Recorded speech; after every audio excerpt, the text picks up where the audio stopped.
Hello my dear friends, कैसे हैं आप सब। मैं उम्मीद करता हूं आप सब बहुत अच्छे होंगे। तो सबसे पहले मुझे कमेंट करके ये बताइए आप सबकी क्लासेस कैसी चल रही है, आप सबके एग्जाम की प्रिपरेशन कैसी चल रही है, और जितने मैंने इंपॉर्टेंट सब्जेक्ट्स के क्वेश्चंस आपको बताए हैं उनमें से कितने क्वेश्चंस आप लोगों ने रेडी कर लिए हैं, क्योंकि ऑलमोस्ट सभी सब्जेक्ट्स के मैं इंपॉर्टेंट क्वेश्चंस आपको बता चुका हूं।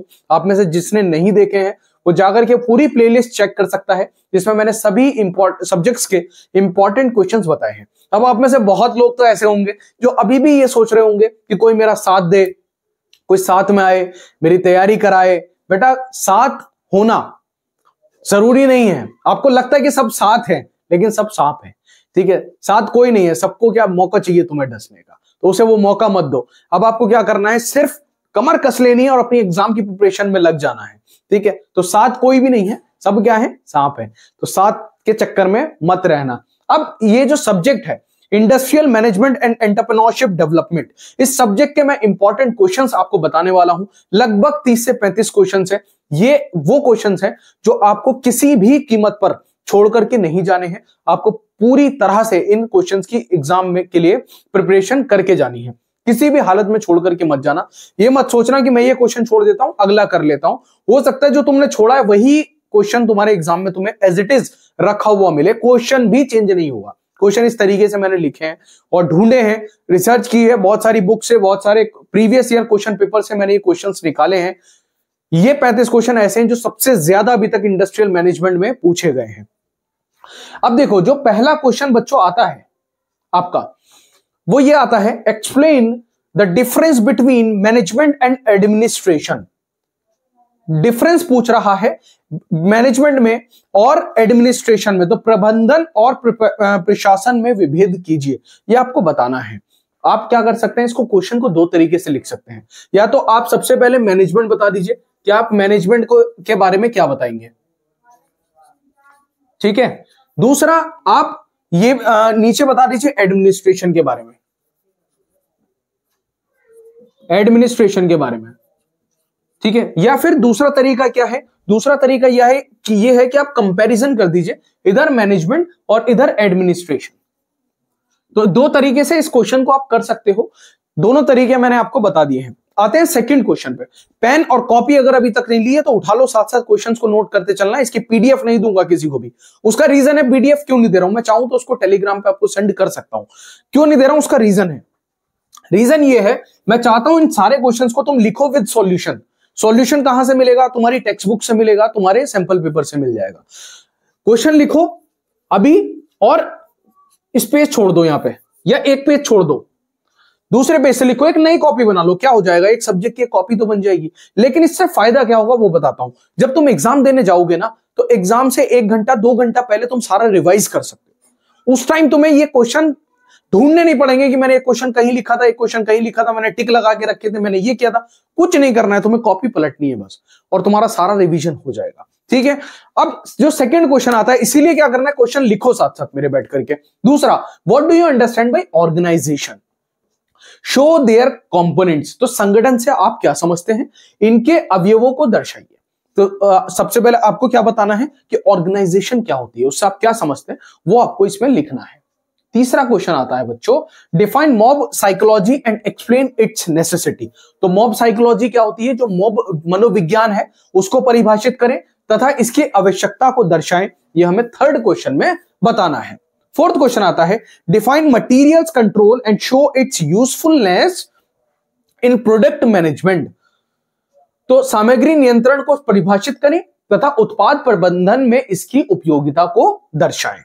Fifth question, discuss the role of entrepreneur in the economic development of the country.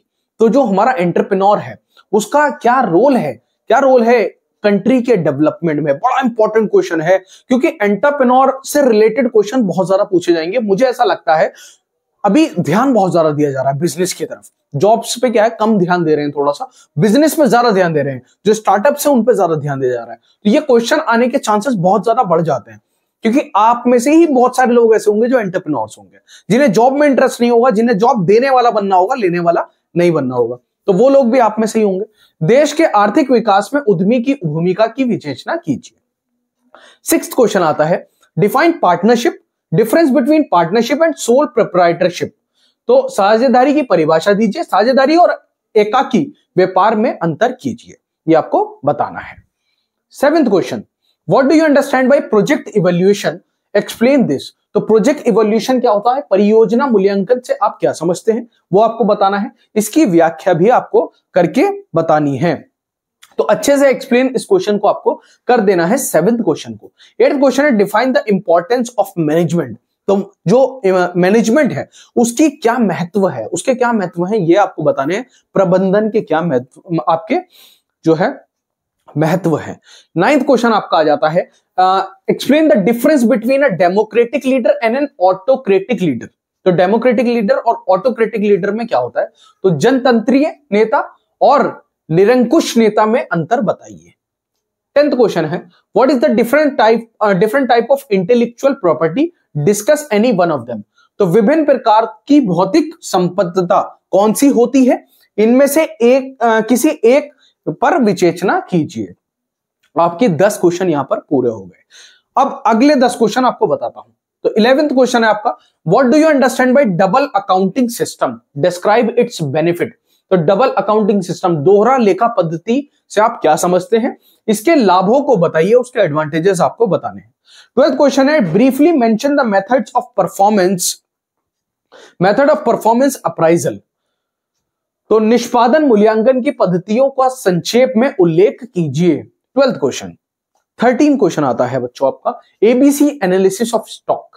तो स्टॉक का एबीसी विश्लेषण आपको करना है, एबीसी का एनालिसिस करना है। एबीसी एनालिसिस ऑफ स्टॉक क्या होता है, आपने पढ़ा होगा industrial management and entrepreneurship development में, तो वो आपको पता होगा। जीएसटी अच्छे से पढ़ के जाना, प्रोफेशनल एथिक्स ये अच्छे से पढ़ के जाना। तो ये 3 टॉपिक है, ABC analysis of stock, GST और प्रोफेशनल एथिक्स। तीनों अलग अलग क्वेश्चंस के रूप में भी आपसे पूछ सकता है, और हो सकता है शॉर्ट क्वेश्चन में तीनों साथ में भी पूछ दे। तो तीनों तरीके से इसको क्या करना, करके जाना, पढ़ के जाना दोनों तरीके से। उसके बाद आता है सेल्स प्रमोशन क्या होती है, विक्रय संवर्धन क्या है, फाइनेंशियल बैलेंस शीट क्या है, आर्थिक चिट्ठा किसे बोलते हैं। ये आपके 5 टॉपिक हो गए। 18वां क्वेश्चन आपका आता है briefly explain the main features of the national industrial policy. तो राष्ट्रीय औद्योगिक नीति की प्रमुख विशेषताओं को संक्षेप में स्पष्ट कीजिए। ठीक है, यह आपका 18th क्वेश्चन हो जाता है। उसके बाद 19th क्वेश्चन आता है। अगर मैं फास्टली चल रहा हूं थोड़ा सा, क्योंकि मैं इस लेक्चर को ज्यादा लंबा नहीं करना चाहता, तो स्टॉप कर करके देख लेना, ठीक है, या स्क्रीनशॉट भी ले लोगे तब भी लिख लोगे आसानी से, कोई दिक्कत नहीं है। Define motivation and explain the factors affecting it. तो अभिप्रेरणा को परिभाषित कीजिए एवं इसको प्रभावित करने वाले घटकों को स्पष्ट कीजिए। मोटिवेशन क्या है उसको डिफाइन करो, और इसके फैक्टर्स कौन कौन से फैक्टर्स अफेक्ट डालते हैं मोटिवेशन पे वो बताइए। उसके बाद 20 क्वेश्चन है आपका प्लानिंग प्रोसेस। प्लानिंग प्रोसेस क्या है, नियोजन की प्रक्रिया क्या है, वो आपको बताना है। 21 question define management and describe it's main characteristics. तो मैनेजमेंट क्या है और इसके कैरेक्टरिस्टिक्स क्या है वो आपको बतानी है। तो प्रबंधन की परिभाषा दीजिए तथा इसकी प्रमुख विशेषताओं का वर्णन कीजिए। 23 explain line organization and discuss its merits and demerits. तो रेखा संगठन को समझाइए तथा इसके गुण और दोषों की विवेचना कीजिए, यह आपको बताना है। 23 क्वेश्चन आ जाता है explain the advantages, disadvantages and uses of time based wage payment system. तो जो time based wage payment system है, इसकी एडवांटेजेस क्या है, इसके लाभ क्या है, इसकी हानियां क्या है और इसके इस्तेमाल क्या है, ये आपको बताने हैं। सामान्य समय अनुसार मजदूरी भुगतान पद्धति की लाभ, हानियां तथा उपयोग को बताइए। भाई सब ये मजदूरी कर रहे हैं, हम लोग क्या कर रहे हैं, मजदूरी कर रहे हैं और क्या कर रहे हैं भाई, हम लोग को ऐसा लगता है हम जॉब कर रहे हैं, भाई मजदूरी कर रहे हो तुम लोग। क्यों भाई, सपोज आपकी 15,000 सैलरी है, तो कितने रुपए रोज कमा रहे हो, 500 रुपए रोज, तो हो गई ना तुम्हारी, ठीक है, तुम्हारी मजदूरी ही है वो, और कुछ अलग नहीं है। तुम लोग उसको क्या स्टाइल में बताते हो, यार हमारी तो, मैं तो जॉब करता हूँ ना, 15,000 सैलरी है मेरी, भाई वो मजदूरी ही है तुम्हारी। तो क्योंकि क्या है, वो उसकी लिमिट है यार, एक है ना, उसका एक लिमिट है कि भाई 15 ही मिलने हैं तुम्हें, तुम कितनी भी मेहनत कर लो तुम्हें उसका ऊपर नहीं मिलना, और तुम उसकी कम मेहनत करोगे तो कम मिलता है भाई, कट जाती है, वो भी कट जाती है, ठीक है। 24th क्वेश्चन है what do you understand by says of instruments, describe the provisions related to locking of machinery in the factories act 1948। तो यंत्रों की घेराबंदी से आप क्या समझते हैं? कारखाना अधिनियम 1948 में यंत्रों की घेराबंदी संबंधी प्रावधानों का वर्णन कीजिए। ये आपको फैक्ट्री एक्ट पूरा पढ़ के जाना अच्छे से, बहुत क्वेश्चन बनते हैं इससे। 25वां क्वेश्चन, 25th क्वेश्चन है, what do you understand by profit and loss account? Give a format of profit and loss account. तो हमें यह समझाना है कि लाभ हानि खाते से आप क्या समझते हैं। लाभ हानि खाते का जो एक प्रारूप दीजिए, ये आपको बताना है। प्रॉफिट एंड लॉस अकाउंट पढ़ के जाना, जो आपका एक इंडस्ट्रियल मैनेजमेंट में अच्छा खासा टॉपिक है, पढ़ लेना उसको। 26 क्वेश्चन है, define macro economics, explain the difference between micro and macro economics. Question macro से भी बनता है, क्वेश्चन माइक्रो से भी बनता है, और दोनों में फर्क भी पूछ लेता है कि फर्क बताओ मैक्रो इकोनॉमिक्स क्या है और माइक्रो इकोनॉमिक्स क्या है। तो व्यापक अर्थशास्त्र की परिभाषा दीजिए, सूक्ष्म और व्यापक अर्थशास्त्र में अंतर समझाइए, ये आपको बताना है। 27 क्वेश्चन आता है, differentiate between entrepreneur and manager. तो एंटरप्रेन्योर में और मैनेजर में क्या डिफरेंस है, ये आपको बताना है। उद्यमी तथा प्रबंधन में अंतर कीजिए, बहुत इंटरेस्टिंग टॉपिक है। अभी तो आप इंटरेस्ट लेके पढ़ोगे नहीं क्योंकि एग्जाम से आपके, तो अभी तो सिर्फ आप रटोगे, लेकिन कभी इन सब चीजों को ना वक्त दे करके पढ़ना। ये सब चीजें लाइफ की बहुत सारी चीजें तुम्हारे लिए क्लियर करती है। जो ये छोटे छोटे वर्ड्स है ना, मैनेजर, एंटरप्रेन्योर, ये बहुत इंपॉर्टेंट वर्ड्स हैं। ये तुम्हारी लाइफ में ना, तुम्हारी लाइफ चेंज कर देंगे अगर तुमने सही डिसीजन इनमें ले लिया तो ये सब चीजें ना बहुत डीपली पढ़ना, लेकिन जब एग्जाम खत्म हो जाए तुम लोग छुट्टियों में घर जाओ एक आध महीने के लिए, तब पढ़ना। 28 question, define organization, discuss its principle briefly. तो ऑर्गेनाइजेशन क्या है, अभी पीछे भी ये क्वेश्चन आया था ना, इसमें संगठन की परिभाषा दीजिए, इसके सिद्धांत के संक्षेप में जो है विवेचना कीजिए। तो इसका प्रिंसिपल और यहां पर पूछ रहा है। 29, are management and administration synonyms, please clarify. तो पूछ रहा है क्या प्रबंध और प्रशासन पर्यायवाची हैं, स्पष्ट कीजिए, ये आपको बताना है। 30वां क्वेश्चन आता है, what do you understand bye advertising, explain the utility of advertising in modern business. पूछ रहा है कि विज्ञापन से आप क्या समझते हैं, एडवर्टाइजमेंट से आप क्या समझते हैं, आधुनिक व्यवसाय में विज्ञापन की उपयोगिता को स्पष्ट कीजिए। तो एडवर्टाइजमेंट से आप क्या समझते हैं, क्या होता है एडवर्टाइजमेंट? भाई एक होता है वर्बल एडवर्टाइजमेंट, जैसे मैं बोलने वाला हूं। भाई अगर चैनल पे नए हो तो चैनल को सब्सक्राइब कर दो, लाइक कर दो, शेयर कर देना और भी स्टूडेंट्स के साथ जो पॉलिटेक्निक हो, डिप्लोमा के हो, ताकि उनकी भी हेल्प हो पाए। तो ये क्या है, एडवर्टाइजमेंट है, ठीक है।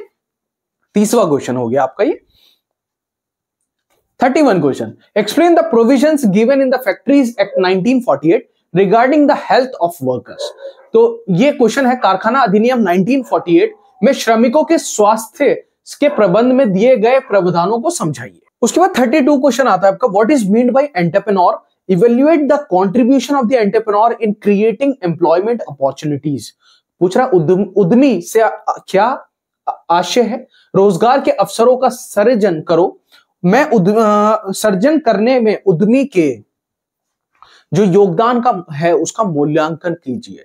तो जो एक एंटरप्रेन्योर होता है उसका जो डेवलपमेंट है उसमें उसका क्या रोल है, वो कितनी एम्प्लॉयमेंट अपॉर्चुनिटीज को क्रिएट करता है। एक एंटरप्रेन्योर हजारों लोगों को जॉब देता है, हजारों लोगों को जॉब देता है। हो सकता है एक छोटा एंटरप्रेन्योर है वो एक दो लोगों को जॉब दे रहा है, लेकिन ये समझिए उस एक इंसान की वजह से उसका घर भी चलता है और दो लोगों का और भी उसके साथ में घर चलता है, उसको बोलते हैं एंटरप्रेन्योर, ठीक है। 33 में कुछ छोटी छोटी डेफिनेशंस हैं जो आपसे पूछ रहा है, आपको तैयार करके जानी है। फाइनेंशियल इंसेंटिव्स, तो अर्थवित्तीय प्रेरणाएं। उसके बाद आता है फॉर्मल एंड इनफॉर्मल कम्युनिकेशन, तो औपचारिक और अनौपचारिक संचार।